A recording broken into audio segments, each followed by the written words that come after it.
Ya. A ver, vamos a ver el tema de estequiometría parte uno. Lo que pasa que en los videos anteriores, estos temas ya ustedes lo han estado viendo, pero de una manera más simple, ¿no? Básica. Pero ya quinto secundaria es un poquito más extrema, ¿no? Más compleja. Entonces hay que tener en cuenta ciertos puntos, ¿ya? Bueno, esta es la parte teórica, ¿no? Y vamos a conocer, como la clase anterior habíamos visto en una reacción química, pues ustedes saben que la reacción química está formada por dos extremos. El primero que vienen a ser los reactivos y el segundo los productos. Los reactivos, los productos, ¿no? De ello, nosotros vamos a ver o manejar ciertos parámetros, como por ejemplo la molaridad, ¿no? La molaridad que corresponde a cada sustancia, ¿no? Y que debe de obedecer a la reacción química, ¿no? En la clase anterior también habíamos visto, ¿no? Cómo se puede balancear una reacción química. Lo pueden hacer por tanteo o por el método que hemos visto, ¿no? Y ustedes están viendo aquí en la imagen, ¿no? Cómo se puede interpretar esta reacción química a partir de 2 moles de carbono más una mol de una molécula de oxígeno y esto nos resulta a 2 moles de monóxido de carbono. Alguien por ahí me dijo, profesor, ¿y qué significa lo que está en paréntesis? Esos subíndices, ¿no? La palabra, esa letra pequeña S, ¿qué significa? Que ese elemento químico está en estado sólido, ¿no? Entonces el carbono se encuentra en estado sólido. El oxígeno, como viene una G, significa que es gas, ¿no? El oxígeno es gas, por eso que se le pone esa letra G. El monóxido de carbono, en estado físico, es una combinación entre sólido y gaseoso.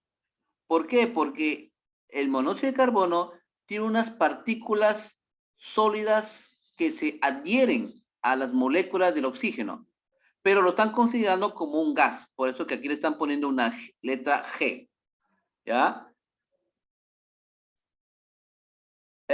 Por aquí, a ver, vamos a ver qué tenemos. Las leyes estequiométricas.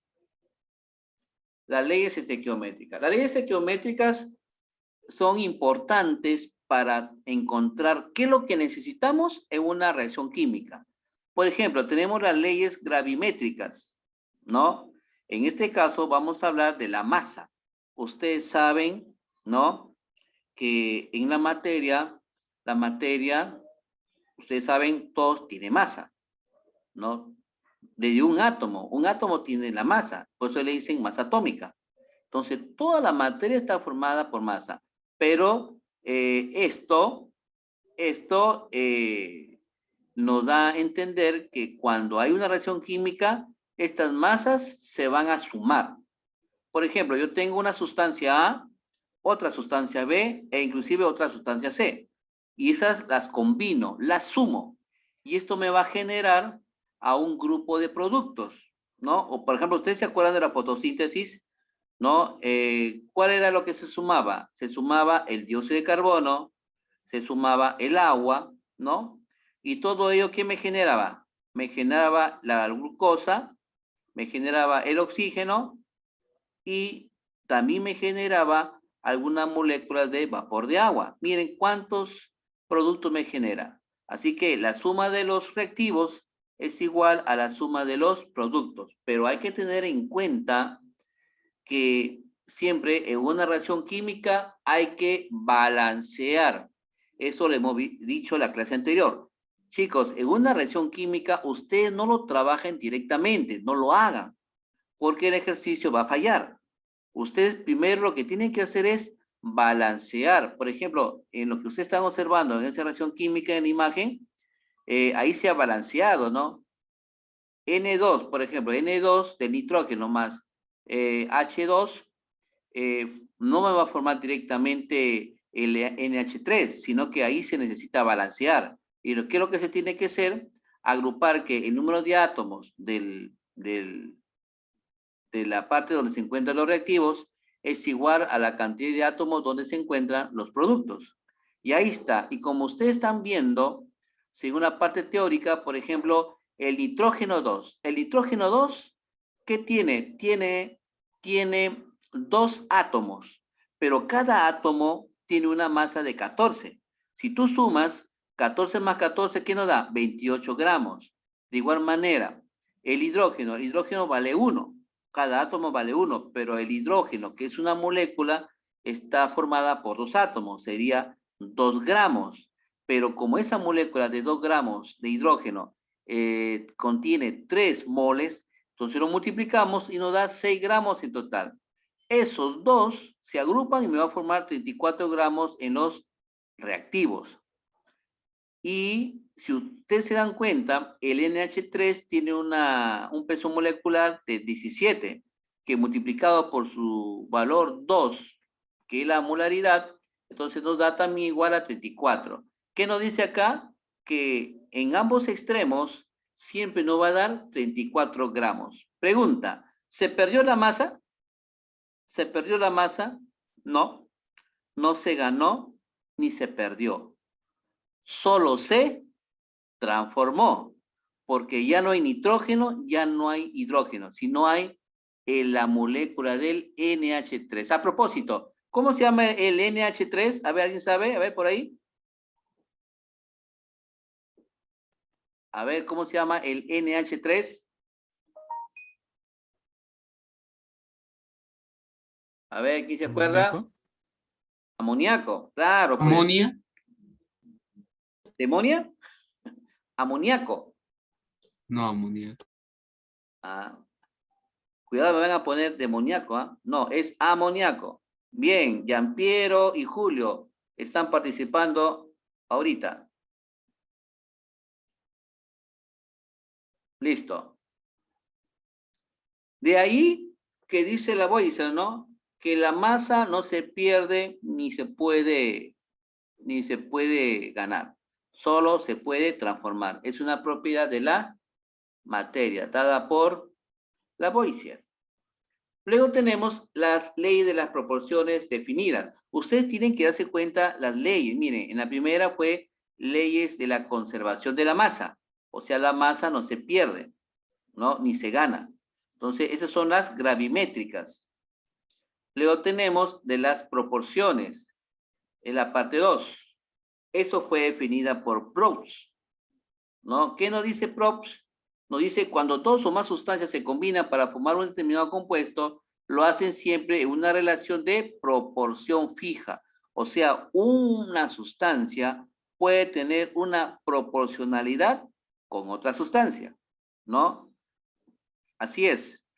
Eso indica que en una reacción química, yo puedo multiplicar por, por valores múltiples, ¿no? Por ejemplo, acá en la figura tenemos 2 moles de hidrógeno más 1 mole de oxígeno y nos va a generar 2 moles de agua.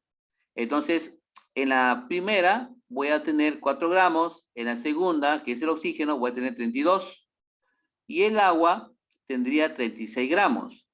Pero, ¿qué significa esta ley? Que yo los puedo proporcionar. O sea, ¿qué decir? Si es de 4 gramos, yo lo puedo multiplicar a esa línea por 2. Por ejemplo, 4 por 2 nos va a dar 8 gramos.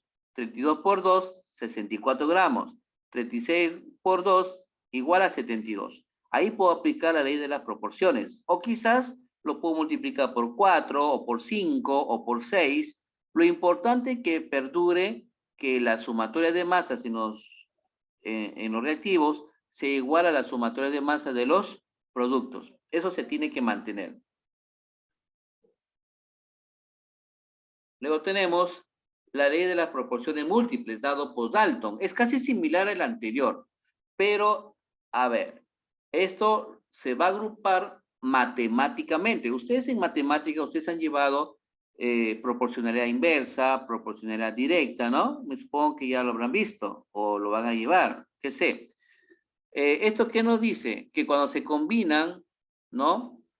A ver, vamos a leer completo. Dice, la razón entre los pesos de un elemento que se combinan con un peso fijo de un segundo elemento, cuando se forman dos o más compuestos, es una razón entre los números enteros, como puede ser 2s a 1, 3s a 1, 3s a 2.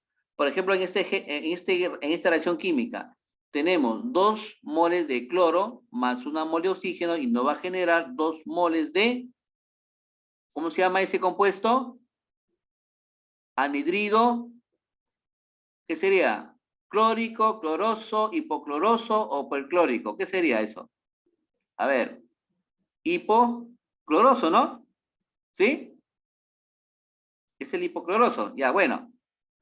Si no, repasen nomenclatura inorgánica. Ya, entonces, cada uno, como tiene su peso, se va a multiplicar por el índice. Por ejemplo, el cloro tiene 142 gramos en esa reacción, 32 gramos de oxígeno y me va a generar 174 gramos de anhidrido hipocloroso. Entonces, estos va a haber una proporcionalidad, ¿no? Va a haber una proporcionalidad. Por ejemplo, en el caso del oxígeno, se va a proporcionar, por ejemplo, para que me dé 96 gramos, se ha multiplicado por 3, ¿no? Pero la cantidad del cloro se va a mantener. Entonces, con esa proporcionalidad, me va a generar 238 gramos del hipocloroso. Entonces, si hacen una comparación entre la primera y la segunda, va a haber una proporcionalidad de 1:3. Bueno, esta teoría lo vamos a incluir cuando estamos en los problemas, ¿ya? Ahí vamos a ver los problemas. Luego tenemos las recíprocas, ¿no? Que nos dice que la masa de diferentes elementos que se combinan en una misma masa de otro, dan la relación de masas de estos elementos cuando se combinan entre sí, ¿no? En este caso vamos a recordar del anterior, ¿no? De las proporciones múltiples. Entonces, en este caso, como ya estamos en las recíprocas, vamos a utilizar ese mecanismo. A ver, como por ejemplo, acá tenemos el calcio con el oxígeno, ¿no? Y nos va a dar esa siguiente reacción. Nos damos cuenta que cuando comparamos el calcio, ¿no? Que en este caso acá nos va a generar 80 gramos. Pero en otra reacción que se ha combinado lo mismo, pero con el oxígeno, nos va a dar 4 gramos. Entonces, ¿qué significa? Que si nosotros hacemos esa comparación, como ustedes se dan cuenta en las operaciones, se va a volver múltiple, ¿no? Entonces, miren, por ejemplo, en el caso del agua, el hidrógeno se va a comparar con el carbono, que está en la tercera reacción. Entonces, si ustedes hacen esa comparación, siempre va a haber una proporcionalidad o reciprocidad. Entonces, eso se va a generar en los problemas, ¿ya chicos? Así que no se vayan a inquietar. La ley volumétrica, ¿qué nos dice? Ya no vamos a hablar de masa, ahora vamos a hablar de volumen. Esto fue dado por Gay-Lussac. Este químico, ¿no? Este químico dice que esto debe ocurrir a temperatura constante, ¿no? No sé si ustedes recordarán el año pasado, creo, hemos visto de las reacciones químicas se generaban proceso exotérmico, proceso endotérmico, y esto daban otro tipo de proceso más, como el caso del proceso isobárico, el proceso isocórico, el proceso volumétrico, ¿se acuerdan o no se acuerdan? Entonces, en este caso, ellos están incluyendo ese tipo de proceso cuando la temperatura es constante, o sea, isotérmico. En este caso nos dicen que los volúmenes de los gases que reaccionan están en la misma proporción que sus coeficientes estequiométricos.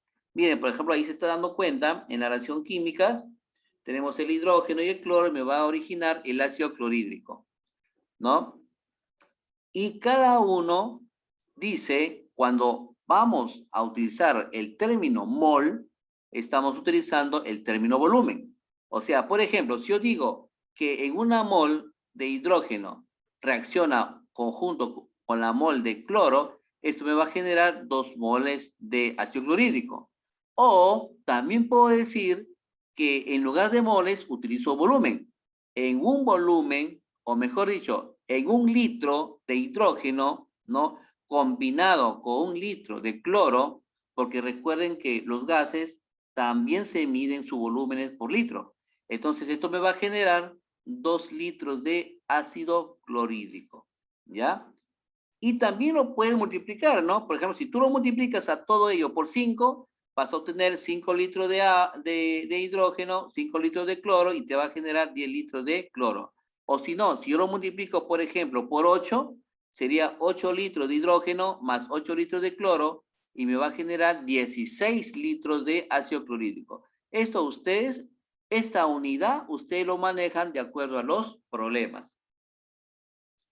Luego acá tenemos, a ver, por aquí tenemos de ello, ley volumétrica a condiciones normales. Este es un parámetro que hay que tener en cuenta, que en una reacción química se puede realizar bajo efectos de una condición normal, ¿no? Entonces, para condiciones normales siempre vamos a utilizar el volumen igual a 22,4 litros, ¿ya? Y a una temperatura de 0 grados centígrados, ¿no? Entonces, bajo ese efecto se va a producir esta reacción química. ¿Ya, chicos? Entonces, ahí ustedes, como ustedes, o sea, se dan cuenta, esta reacción química ya está reaccionado, ¿no? Ya está inclusive balanceado, ¿no? Con todos sus coeficientes. Bueno, esto lo vamos a ver en los problemas. Utilizamos la constante 22,4 litros como condiciones normales. ¿Qué cosa es una contracción volumétrica? Es una proporción que se obtendrá de la disminución del volumen en una reacción gaseosa, ¿no? En una reacción gaseosa respecto a los volúmenes de los reactantes. Bueno, en este caso se va a utilizar el parámetro CB, que se llama contracción volumétrica. Cuando le pidan hallar la contracción volumétrica en una reacción química, ustedes tienen que hallar el volumen total de los reactivos menos el volumen total de los productos sobre el volumen total de los reactivos. ¿Ya, chicos? Entonces, eso hay que sumarlo cada uno para poder hallarlo. ¿Ya? Y acá, por ejemplo, hay un ejemplo práctico, ¿no? Que en lugar de moles se puede decir que son litros, ¿no? O también se puede llamar mililitros o centímetros cúbicos. Eso de acuerdo de la variable que se está trabajando. ¿Ya, chicos? Entonces, así sería el asunto. Y para que haya más ejemplos, a ver, necesito avanzar más por el tema de los ejercicios. Ustedes saben que tiene bastante ejercicio este libro. A ver, casos especiales. Cuando hablen de pureza, la palabra puro significa que no hay ni una componente adherido a lo que vamos a establecer. Entonces ahí se va a considerar el 100% puro, ¿ya? Entonces, en este caso a nosotros recomiendan, ¿no? Que debemos de trabajar con reactivos puros, ¿no? Para obtener productos puros, ¿ya, chicos? Entonces ahí vamos a trabajar con estas variables. Luego tenemos el rendimiento de la reacción química. Toda reacción química es un rendimiento. Por ejemplo, una reacción incompleta tiene un rendimiento pobre, ¿no? Una reacción completa tiene una reacción al 100%. Pero en las combustiones reales, ¿no? En las combustiones que ustedes, creo que una oportunidad les hablé, por ejemplo, el combustible reacciona con la ignición, ¿no? A partir de cierta cantidad de aire. Entonces, cuando los dos reaccionan, se forman productos como, por ejemplo, la energía que se utiliza para mover un dispositivo, ¿no? O quizás para ejercer la fuerza del piñón que viene del motor y que así genere un movimiento rotacional en la que se va a aprovechar esa energía. Entonces, Pero si no se da, entonces eso se mide como un rendimiento. Entonces, para calcular el rendimiento, ¿qué es lo que necesitamos? Necesitamos el valor de la CR. ¿Qué significa CR? Significa cantidades reales y las cantidades teóricas. ¿De dónde salieron las cantidades reales? Las cantidades reales es la cantidad que ustedes van a recibir de la naturaleza. Por ejemplo, vamos a suponer, ustedes tienen un motor que tiene 200, no, perdón, eh, 8, 8 kilowatts, ¿ya? 8 kilowatts. El motor es de 8 kilowatts. Ese sería teórico. E inclusive el motor, en la parte de atrás, tiene una etiqueta, ¿no? Tiene una etiqueta donde dice potencia 8 kilowatts, ¿no? 8 kilowatts. Pero cuando usted lo van a poner en funcionamiento, el motor no va a trabajar al 100%. Depende de la exigencia de la carga, ¿no? Por ejemplo, si tú tienes un motor y vas a querer encender un foco, no vas a perder tu tiempo en hacer trabajar todo el motor para encender un foco. Entonces, solamente del 8%, perdón, del 8 kilowatts que tiene como máximo que debe trabajar el motor, de repente medio kilowatt va a trabajar para encender ese foco. Entonces, ese medio kilowatt, ¿qué representa? Representa la parte real. Entonces, la parte real es las condiciones que se va a trabajar y la parte teórica es la parte donde el sistema ya lo tiene, como por ejemplo los cálculos que se manifiestan en nuestra reacción química. Entonces, ¿cómo podemos calcular el rendimiento de ese sistema? ¿Cómo queremos calcular? Fácilmente tenemos los datos de la parte teórica que nos genera en el desarrollo de los problemas y la parte real en la que el sistema se va a trabajar, ¿no? Vamos a suponer también otro ejemplo. En una reacción química se generan 12 moles de ácido sulfúrico, por ejemplo, ¿no? En una reacción química se genera 12 moles de ácido sulfúrico, pero cuando tú resuelves el problema, haces tu reacción química y te da, por ejemplo, 40 moles, entonces ahí es donde te digo, la parte real sería lo que te dan. Y la parte teórica es lo que te sale a través de la reacción química, o sea, del problema. Entonces, en ese caso, vas a dividir siempre la parte real con la parte teórica. Siempre la parte teórica es mayor que la parte real, siempre. Siempre va a ser así. Y eso lo vas a multiplicar por el 100% para que tengas el porcentaje total. ¿Ya, chicos? ¿Se entendió esta del rendimiento de la reacción química? ¿Se entendió? A ver, por ahí. Sí, profesor. ¿Se entendió? Sí, también le quería decir la asistencia, por cierto. No, pero ya les pasé. Ya les pasé. Ah, sí, perdón, me equivoqué, lo siento. Sí, sí, ya les pasé. Gracias por avisarme. Gracias, gracias. Ya. A ver, vamos al problema. Creo que ya tenemos tiempo recortado, ¿no? Nos quedan 3 minutos. A ver, vamos a hacer un reconocimiento, chicos, ¿ya?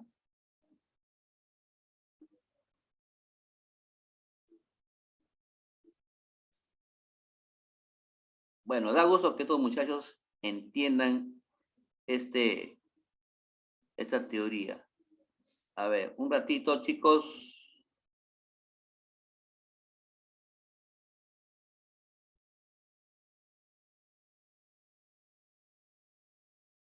Ya, el primer ejercicio está resuelto, ¿no? El primer ejercicio está resuelto. El siguiente viene acá. A ver, chicos, ¿se ve o no se ve?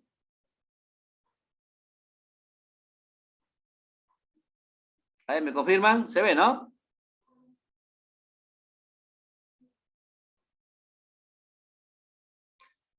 A ver. Acá tenemos, A ver, profesor. determine los moles de hidrógeno que se forman en la reacción de 24 moles de ácido clorhídrico. Ahí tenemos la reacción. Yo le he querido hacerlo aparte para nosotros tener más espacio, ¿ya? Entonces ya nos dan ya balanceado. O sea, tenemos 2 de aluminio más 6 hidrógeno. Hemos tenido suerte que nos den balanceado, porque para balancear a veces eso demora. Esto nos va a generar 2 moles de cloruro de aluminio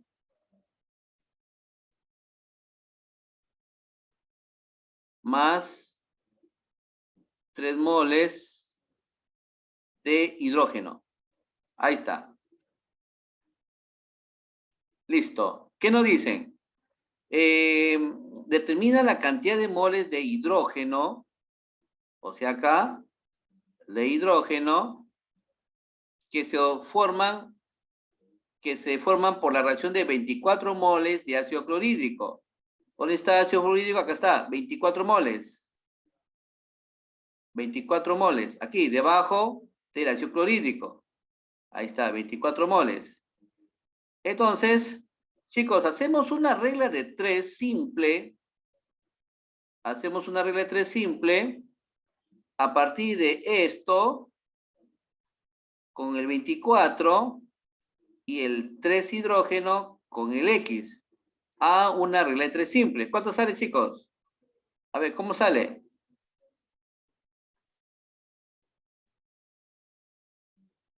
Sería 24 por 3 12. entre 6. Por- Ya, eso lo vamos a ver en el siguiente bloque, porque ya se nos va el Zoom. Dentro de 10 minutos nos vemos.